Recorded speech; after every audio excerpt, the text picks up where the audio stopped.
Assalamualaikum warahmatullahi wabarakatuh. Selamat siang semuanya. Alhamdulillah eh, kita bisa berjumpa dalam pertemuan kita kali ini, dan alhamdulillah ini menunjukkan kita juga selalu sehat, selalu mendapatkan nikmat untuk terus belajar. Baik Bapak Ibu, pada kesempatan kali ini kita melanjutkan. Kalau kemarin sudah berbicara tentang perbedaan antara administrasi dan manajemen, yang kemudian kita lacak lewat sejarah perkembangan manajemennya, maka kita akan mencoba menelisik dari evolusi teori manajemennya. Nah, setidaknya di sini ada 3 bagian besar yang akan disampaikan ya, yang akan dibahas secara bersama-sama. Saya hanya menghantarkan. Maka di sini ada pengantar, kemudian kita akan mencoba melihat sebenarnya posisi evolusi yang dimaksudkan dalam konteks pembahasan kita kali ini itu apa. Baru kemudian kita mencoba untuk melihat masing-masing perspektif ketika melakukan klasifikasi evolusi teori ya, termasuk di dalamnya adalah evolusi teori manajemen. Nah, baru secara real kita akan melihat tentang ragam evolusi teori manajemen tersebut. Baik, kita masuk yang pengantar ya. Karena ini berbicara tentang evolusi teori manajemen, maka perlu disepakati dulu bahwa yang dimaksudkan evolusi di sini adalah secara etimologi ya, adalah proses perubahan yang dilakukan secara berangsur-angsur atau pelan-pelan. Jadi kalau perubahan itu tidak jeglek ya, tetapi pelan-pelan tidak kelihatan. Bahwa perubahan ini yang dimaksudkan bisa di dalamnya artinya pertumbuhannya atau perkembangannya. Nah, ternyata karena manajemen itu sebagai ilmu, maka kebenaran yang terkandung di dalam ilmu manajemen, berarti yang isinya ada teori, ada prinsip dan lain sebagainya, itu ternyata juga mengalami evolusi. Nah, kapan terjadinya evolusi teori manajemen? Maka evolusi teori secara umum ya terjadi setelah ada teori. Berarti setelah ilmu tersebut dinobatkan sebagai ilmu. Pun demikian dengan manajemen sebagai ilmu. Sehingga kalau kita lihat ya, garis demarkasinya itu akan jelas posisinya itu ada di mana. Nah, misalnya kalau kemarin ya, pada saat membicarakan tentang sejarah perkembangan manajemen, ini kan sebenarnya di sini ada posisi manajemen sebagai praktek, manajemen sebagai seni, seperti itu ya. Nah, ini dalam hal pembahasan kita kali ini tidak masuk garis pembahasan. Nah, ini adalah saya buat semacam garis demarkasi bahwa yang dimaksud evolusi teori manajemen itu posisinya dimulai ketika manajemen sudah menjadi ilmu ya. Berarti di sini ditelurkan berbagai macam teori ya, dari mulai manajemen menjadi ilmu sampai perkembangan keilmuan manajemen sekarang yang sangat beragam sekali. Sehingga teori-teori ini nantinya ketika dihasilkan entah mengalami perkembangan yang cukup signifikan atau tidak, tapi teori nanti akan membantu kita untuk bisa memahami peristiwa. Jadi kalau kita melihat aktivitas manusia di dalam organisasi misalnya, kita bisa menggunakan aktivitas itu bersesuaian dengan teori atau tidak. Saya memahami peristiwa itu kalau berdasarkan teori yang sudah saya pahami adalah seperti ini. Seperti itu. Sehingga kita juga bisa melakukan prediksi apa yang harus kita lakukan kalau peristiwanya adalah sebagaimana yang terlihat tadi. Manfaat berikutnya adalah komunikasi yang akan menjadi semakin efisien ya, karena kita punya teori-teori yang akan kita gunakan sehingga tidak terlalu bertele-tele. Dan yang ketiga adalah ya akan menggerakkan kita ya untuk terus belajar. Dengan kita mengetahui teori akan semakin menantang kita untuk melihat apakah realitas yang ada di sekitar kita itu mengandung manajemen. Kalau misalnya mengandung, apakah itu baru setengahnya atau sepersedikitnya, berarti belum menjadi teori atau sudah bersesuaian dengan teori. Kalau misalnya belum bersesuaian, mungkin kita menjadi tertantang. Belajarnya itu adalah dalam melakukan penelitian itu basisnya adalah teori, tetapi nanti bisa kemudian berkembang menjadi teori yang baru. Ini posisinya sudah jelas berarti setelah manajemen sebagai ilmu. Nah, perspektif yang akan digunakan sebenarnya bukan hanya oleh manajemen ya. Perspektif evolusi teori itu sesungguhnya bisa terklasifikasi menjadi 5. Nanti kita juga akan melihat kira-kira evolusinya manajemen itu lebih cenderung ke perspektif yang mana dari 5 ini. Misalnya kita lihat yang pertama misalnya perspektifnya adalah dominan. Jadi evolusinya itu adalah evolusi yang sifatnya adalah dominan. Nah, dominan ini artinya munculnya teori yang baru maksud saya ya, atau teori penyempurnaan itu muncul karena teori yang lain ya. Artinya teori yang baru ini masih didominasi oleh siapa ya? Oleh kelahiran teori-teori sebelumnya. Misalnya seperti itu. Ini yang pertama, dominan. Nah, kalau yang divergensi ya, yang sifatnya divergen itu berarti menyebar itu berarti bikin friksi-friksi sendiri, bikin kelompok sendiri, bahasa saya bikin madhab-madhab sendiri atau aliran sendiri. Nah, berarti teori-teori itu nanti berkecenderungan ketika berkembang atau muncul sebagai teori yang baru itu nanti akan berdiri secara sendiri-sendiri. Ini divergen. Nah, berbeda kalau konvergensi. Nah, kalau konvergensi ini muncul ya, walaupun mungkin dengan polesan-polesan yang relatif berbeda, tapi sesungguhnya bentuknya ya sama. Ya, ini konvergen. Konvergensi itu sebenarnya mempertemukan ya antara antar teori ya, mempertemukan antar teori, ini yang disebut dengan konvergensi. Sehingga bahasa saya sama ini dalam tanda kutip mungkin sama dengan yang A, teori A, atau mungkin sama dengan teori yang B, atau sama-sama teori baru itu mengandung A dan mengandung B, walaupun porsinya tidak harus 50%. Ini yang disebut dengan evolusi konvergensi. Evolusi teori yang selanjutnya adalah evolusi sintesis. Nah, kalau sintesis ya mempertemukan, tapi mempertemukan ini bukan mengambil bentuk yang masing-masing masih sama, tapi ini diintegrasikan. Jadi ibaratnya kalau bikin makanan itu diuleni, diuleni sedemikian rupa membentuk satu satuan yang betul-betul saling terintegrasi di antara teori-teori yang ada. Ini sintesis. Dan yang kelima ini adalah proliferasi. Yang dimaksud dengan proliferasi ini saya lebih suka menyebutnya ini akan muncul teori baru yang benar-benar baru, karena kepandaian dari peneliti atau pakar tadi melihat sesuatu yang menjadi fokusnya itu yang memang belum ada.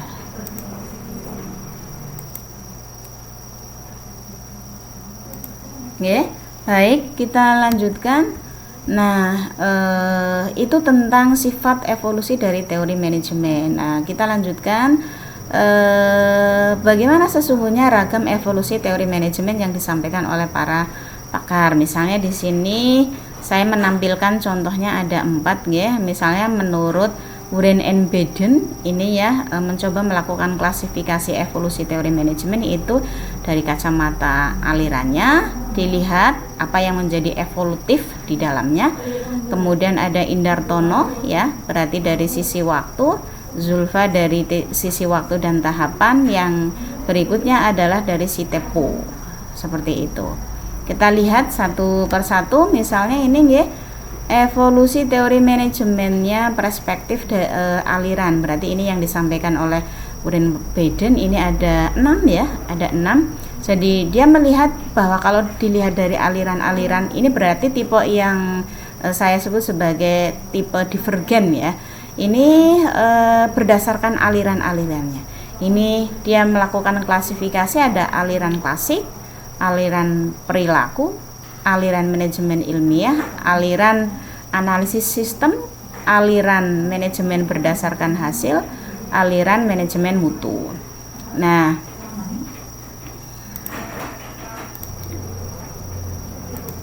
saya lanjutkan ya.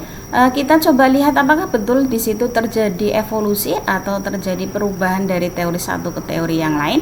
Kita lihat misalnya yang menjadi inti dari teori aliran klasik, berarti ini di awal nih. Ini berarti definisi manajemen itu ya sesuai dengan fungsi-fungsi. Baik, saya lanjutkan. Berarti di aliran yang klasik tadi yang menjadi inti teorinya itu adalah manajemen ini dipandang harus disesuaikan dengan fungsi-fungsi yang ada di manajemennya, mulai dari perencanaan, pengorganisasian sampai dengan controlling, sehingga yang menjadi inti pula dari di teori yang ada di dalam aliran klasik itu, perhatian dan kemampuan manajemen itu memang sangat dibutuhkan untuk bisa melaksanakan atau menerapkan fungsi-fungsi tersebut. Ini yang menjadi inti dari teori yang ada di dalam aliran klasik tersebut, ya. Nah, bagaimana, apakah betul terjadi evolusi? Kita lihat perubahan yang terjadi secara teoritis ya, yang ada di dalam aliran berikutnya, yaitu aliran perilaku. Nah, kalau tadi lebih mementingkan aspek fungsi manajemen, ya berarti ini berkaitan dengan bagaimana supaya para pekerja bekerja secara produktif dan lain sebagainya, seperti itu. Maka yang harus digerakkan adalah fungsi-fungsi manajemennya. Maka di aliran perilaku sebaliknya, kita akan melihat pekerja sebagai manusia itu ya dari aspek kemanusiaannya. Jadi kita mencobai kita dalam hal ini berarti organisasi atau manajemen ya, manajemen sebagai kumpulan orang seperti itu atau sebagai pimpinan itu mencoba memahami manusia. Sebenarnya apa sih yang diinginkan oleh manusia? Apakah manusia itu akan dipandang sebagai mesin sebagaimana di sini ya di aliran klasik, atau perlu kita berikan layanan-layanan yang bersesuaian dengan kebutuhannya? Maka di sini muncul aliran perilaku. Aliran perilaku ini titik tekannya dalam rangka untuk memahami manusia, termasuk di dalamnya nanti turunan dari upaya untuk memahami manusia adalah muncul teori motivasi dan lain sebagainya di sini. Berarti memang terjadi perubahan ya. Baru yang masuk ke aliran berikutnya. Baik, saya lanjutkan. Nah, berarti di aliran yang berikutnya ini adalah aliran manajemen ilmiah. Ini berarti manajemen itu ilmiah di sini bukan baru berubah menjadi ilmu ya, tapi manajemen ilmiah di sini adalah manajemen sains ya. Di sini inti teorinya yang relatif berubah dari yang sekedar memahami manusia tadi adalah pendekatan yang digunakan, yaitu pendekatan kuantitatif yang akan digunakan untuk bisa menjelaskan persoalan-persoalan yang ada di manajemen, termasuk di dalamnya adalah menggunakan formula matematika maupun statistika untuk mengembangkan teori. Jadi formula itu yang kemudian bisa mengekstrapolasi kemungkinan ketika diberi treatment pada salah satu aspek dari formula tersebut, maka apa yang akan terjadi berikutnya. Nah, ini berarti di aliran manajemen ilmiah ya, yang di dalamnya ada manajemen kuantitatif dan manajemen operasi serta lainnya.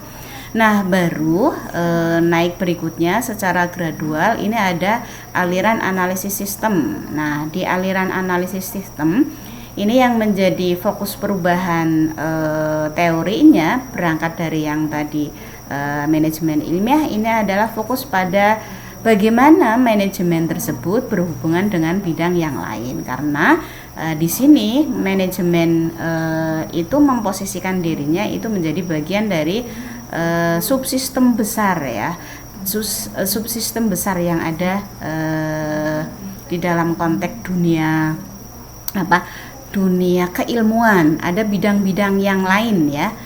Nah, bidang yang lain ini yang nanti kemudian coba dilihat bagaimana hubungannya dengan manajemen tersebut dalam rangka melakukan pengembangan teori. Jadi ini sifatnya adalah terbuka.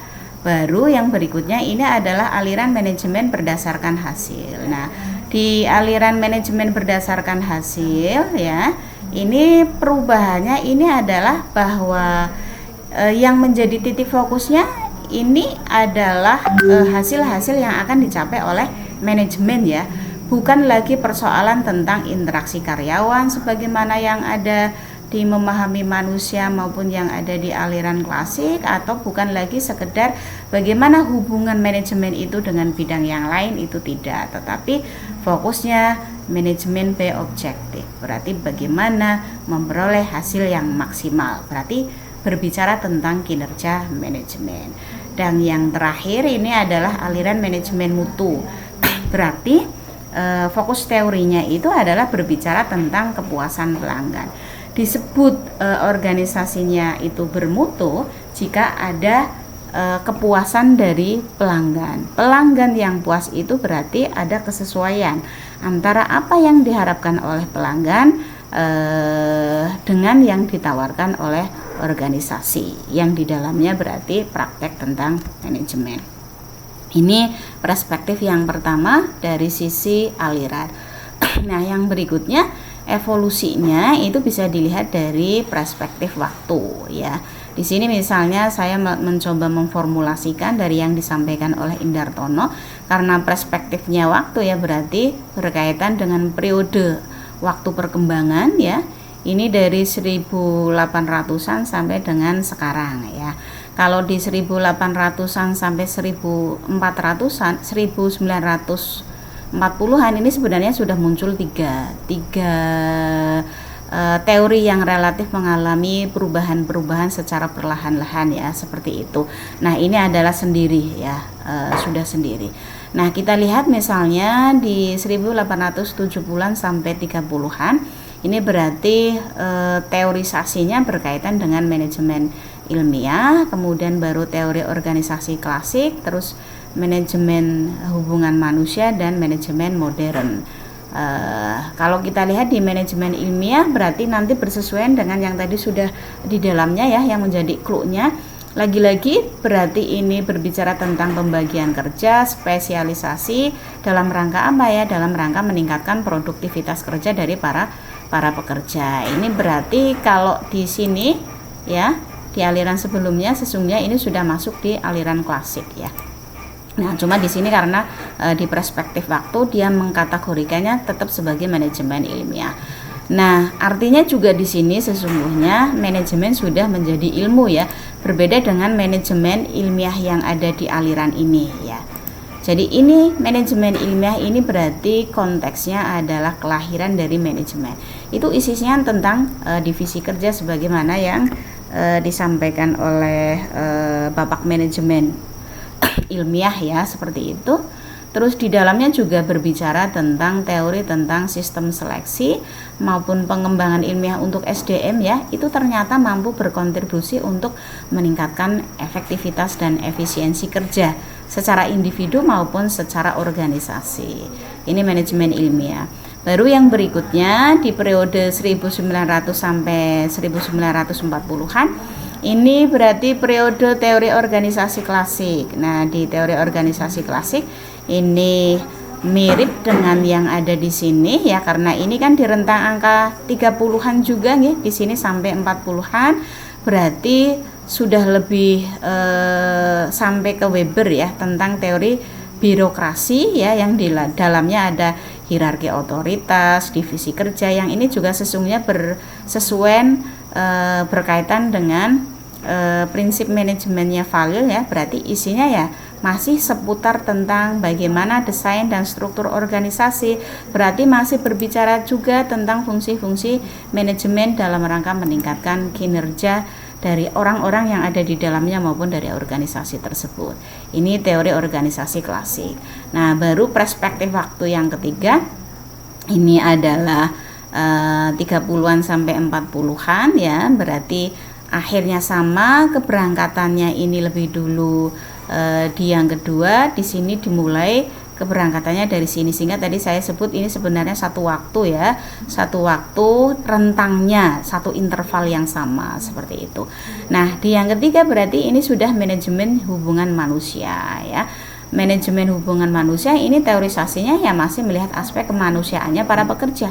Jadi manusia itu punya kebutuhan untuk aktualisasi diri, maka organisasi itu memfasilitasi, atau manajemen itu memfasilitasi. bahwa di sini kemudian muncul teori-teori motivasi ya, ada hierarki kebutuhan dari Maslow, ada teori motivasi Y dari McGregor dan lain sebagainya, itu iya. Tetapi belum tentu semuanya ini berada pada posisi setiap manusia itu punya kebutuhan aktualisasi diri, karena aktualisasi diri itu kalau menurut teorinya Maslow itu adalah yang tertinggi. Tapi ini sudah dimulai, sehingga kalau dibandingkan dengan yang tadi, ini sesungguhnya ya masuk di ini aliran perilaku ya, masuk ke aliran perilaku. Nah, kalau kita lanjutkan dari perspektif waktu yang keempat, ini berarti 40-an sampai dengan sekarang ini kalau Indartono ini baru sampai sekarangnya yang 2021 ya, seperti itu. Karena kan berbatas juga kepada kapan buku itu ditulis. Nah, ini adalah tentang manajemen modern. Nah, di manajemen modern ini teori yang relatif berubah itu intinya ini adalah menurut dia memang tidak ada satu cara pun atau satu pendekatan pun yang memang paling tepat untuk seluruh situasi ya. Untuk seluruh situasi manajemen, seluruh situasi organisasi, bentuknya apapun, fungsinya apapun, itu tidak ada ya. Ini yang nanti akan melahirkan kayak manajemen kontingensi dan lain sebagainya. Ini ternyata tidak ada ya, sama seperti guru, sama seperti dosen ketika mengajar ya, tidak ada satupun pendekatan yang paling sesuai untuk digunakan di seluruh mata pelajaran, bahkan di seluruh kelas dengan mata pelajaran yang sama, itu tidak ada. Dan konsep utamanya ini berkaitan dengan teori perilaku serta manajemen kuantitatif atau manajemen sains yang tadi masuk ke klasifikasi adalah sebagai aliran manajemen ilmiah. Ini perspektif yang kedua tentang evolusi teorinya. Baru perspektif yang ketiga ini adalah berdasarkan paradigma yang digunakan untuk melihat apakah memang terjadi evolusi teori atau tidak. Ini dari Sitepu, dia secara tegas itu melihatnya ini menjadi 3 tahapan utama, yaitu masa paradigma klasik ya, bukan masang ya, karena ini paradigma klasik, kemudian paradigma transisi atau transisional, dan paradigma HRD, Human Resource Development. Nah, di klasik lagi-lagi ya berangkat dari teori umum klasik ya, yang ada di sini di aliran klasik maupun yang ada di sini di manajemen ilmiah sebagai ilmu ya, manajemen sebagai ilmu, bukan manajemen ilmiah dalam pengertian manajemen sains seperti itu. Kemudian ada teori manajemen saintifik ya, berarti manajemen ilmiahnya ya, sains dengan saintifik di sini maknanya berbeda ya. Ini dari Tyler. Kemudian ada teori manajemen umum ya, general management, ini dari Weil, seperti itu, sampai juga teori birokratik dari Weber. Jadi ini memang di saat-saat awal ya, sebagaimana perspektif yang pertama tadi. Ini kan hanya untuk melihat apakah yang digunakan untuk melihat terjadinya evolusi itu kan paradigmanya, objeknya kan bisa sama ya, objeknya bisa sama. Nah, transisinya di masa transisi ini berarti teori yang dihasilkan sangat banyak ya, mulai dari teori administrasinya Follett, teori otoritasnya Chester Barnard, kemudian teori human relationnya Elton Mayo ya, ini yang nanti menghasilkan teori perilaku, tapi nanti berbeda dengan teori human relation yang di dalamnya ada adhokrasi, dan teori Bock dari Alvin Toffler, sama teori fusi dari Beck dan Argyris. Nah, ini berbeda ya, walaupun sama-sama disebut sebagai teori human relation. Baru ada juga, jadi di transisi ini banyak sekali teori ya. Ada teori sistem sosial dari Kahn ya, dan teori linking pin dari Likert. Nah, seperti itu. Ini adalah di masa-masa transisi, sehingga kelihatan banget memang berbeda dengan teori-teori yang dihasilkan dari paradigma klasik. Nah, karena ini transisi, berarti sebenarnya menjembatani antara paradigma klasik dengan paradigma HRD. Nah, kalau di paradigma HRD ini memang fokusnya kepada manusianya. Bagaimana memposisikan manusia sebagai aspek penting di dalam sebuah organisasi. Tanpa manusia maka organisasi tidak berjalan atau manajemen tidak bisa berjalan. Maka kita lihat evolusinya, ada hierarki kebutuhan dari Abraham Maslow, teori X dan teori Y dari McGregor, kemudian 4 sistem Likert, dan teori organisasi Z. Ini kan kalau melihat dari waktu ini kan mestinya sebelum muncul yang ini. Nah, tapi itulah karena klasifikasi ini didasarkan kepada paradigma yang digunakan. Bisa saja ini munculnya adalah kalau dari sisi waktu ini di tahun 40-an ya, tetap atau di sini berarti di ini aliran klasik dan aliran perilaku, tapi ternyata kalau melihat di sini ternyata ini malah menjadi yang ketiga. Jadi bukan berarti yang ketiga ini adalah yang terkini atau yang modern atau yang mutakhir, itu tidak. Lagi-lagi perspektifnya adalah paradigma. Dan yang berikutnya ini saya melakukan klasifikasi itu ya dari sisi waktu supaya menggampangkan sesuai dengan tahap perkembangannya ya, atau sejarah perkembangannya, sehingga saya tetap memperhatikan dari sisi waktu yang menunjukkan tahapannya ya. Saya tidak berbicara tentang tahun, tetapi ini bagian dari merupakan urutan ya, urutan ya, sehingga ini berarti tahapan waktu dari perspektif waktu maksud saya, dan dari perspektif tahapan, bahwa waktu dan tahapan tersebut yang menunjukkan perkembangan yang menjadi dominasi ya. Misalnya tahap 1 berarti itu adalah era manajemen ilmiah dan manajemen administratif atau general management. Era yang kedua ini adalah berarti manajemen human relation yang menekankan aspek kemanusiaannya. Kalau yang di sini berarti era manajemen kuantitatif yang sangat memfokuskan pada sesuatu yang sifatnya adalah sains sekali. Dan yang keempat adalah manajemen kontemporer, ini yang fokus kepada hal-hal yang memang spesial yang tidak dilihat dari manajemen sebelumnya, itu kemudian memberikan peluang munculnya teori manajemen yang baru, tentu saja setelah melalui kegiatan penelitian. Sehingga kalau saya lihat bahwa apakah betul di tahap ini juga sudah terjadi evolusi? Iya, walaupun justru ini adalah awal ya, karena lagi-lagi kalau yang sebelum tahap 1 itu kan tidak dianggap masuk evolusi teorinya, itu karena memang sebelumnya itu manajemen baru sebagai praktek, atau manajemen baru sekedar sebagai ilmu, sebagai seni, bukan sebagai ilmu. Sehingga berarti memang terjadi perubahan, bahkan kalau saya katakan ini adalah perubahan yang sangat besar ya, dari praktek, dari seni berubah menjadi ilmu. Berarti ini titik tolak kelahiran teori-teori manajemen. Maka saya sebut evolusinya ini ya betul, karena memang sudah terjadi perubahan dari manajemen sebagai praktek atau seni menjadi ilmu, yang di dalamnya nanti berarti menghasilkan berbagai macam pokok-pokok teori manajemen, termasuk di dalamnya ini berarti teori manajemen ilmiah dan teori manajemen administratif ya, atau manajemen modern ya. Jadi lahirnya bapak manajemen ilmiah dan lahirnya bapak manajemen modern ya ada di tahap 1 ini. Nah, di sini juga sudah boleh ada bibit pemisahan antara administrasi dengan manajemen ya, sebagai sebuah ilmu. Ini berarti terjadi perubahan. Lalu bagaimana perubahan yang terjadi di manajemen human relation?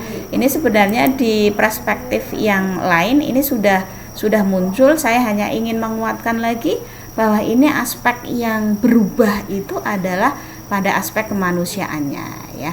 Jadi aspek kemanusiaannya manusia dalam manajemen ini adalah aspek kemanusiaan yang nantinya harus sangat dipertimbangkan, karena manusia itu sangat memberikan pengaruh terhadap kinerja manusia itu sendiri, dan secara linear akan memberikan pengaruh juga terhadap kinerja organisasi. Ini adalah di tahap yang kedua. Dan evolusi yang berikutnya di tahap yang ketiga ini berarti teori-teori kuantitatif ya. Jadi model-model matematis yang bisa digunakan untuk bisa melakukan peramalan atas bagaimana eksistensi dari organisasi itu di masa yang akan datang. atau kita akan melakukan apa sebelum besok di masa depan itu akan terjadi. Ini manajemen kuantitatif. Jadi ini punya daya ramal. Ini juga disebut sebagai loncatan atau perubahan teori yang cukup berani ya. Jadi kelihatan banget. Dan yang terakhir ini adalah manajemen modern ya. Manajemen modern di sini lagi-lagi fokus pada aspek-aspek penting tertentu yang mempengaruhi kinerja dari organisasi atau dari manajemen itu sendiri. Sekaligus juga di dalamnya itu bagaimana perspektif yang akan digunakan untuk bisa meningkatkan efisiensi dan efektivitas organisasi. Nah, ini yang kemudian sekaligus berarti mengkompromikan dengan karakteristik awal dari organisasi sebelumnya yang menerapkan teori-teori manajemen sebelumnya. Ini perspektif terakhir dari yang bisa kita gunakan untuk melihat apakah betul memang terjadi yang namanya evolusi teori manajemen atau tidak. Dan slide terakhir ini kayak semacam ya filosofis ya, bahwa yang namanya kebenaran teoritik manajemen ya, sebenarnya bukan hanya manajemen ya, kebenaran ilmu ya, kebenaran teoritik manajemen itu bersifat relatif ya, jadi bukan mutlak. Jadi karena relatif maka dia akan terus berkembang menuju ke yang mutlak, berarti menuju ke yang sempurna. Nah, ini biasanya butuh waktu yang sangat panjang. Nah, justru karena sifatnya yang masih relatif tersebut, maka kerelatifannya ini akan memberikan peluang kepada kita, kepada praktisi manajemen atau para pakar manajemen untuk semakin melakukan penyempurnaan terhadap teori-teori manajemen lewat kegiatan penelitian-penelitian tadi. Lalu jalurnya apa supaya bisa menjadi sempurna atau mendekati sempurna, menjadi sampai ibaratnya titik jalan ini ya, sampai kepada kebenaran yang mutlak, walaupun tentu saja kemutlakannya ukurannya adalah ukuran ilmiah ya, bukan ukuran kemutlakan sebagai kebenaran dari Tuhan, itu tidak. Nah, berarti jalannya adalah melalui proses evolusi teori. Demikian sekilas dari saya, semoga bermanfaat. Terima kasih. Wassalamualaikum warahmatullahi wabarakatuh.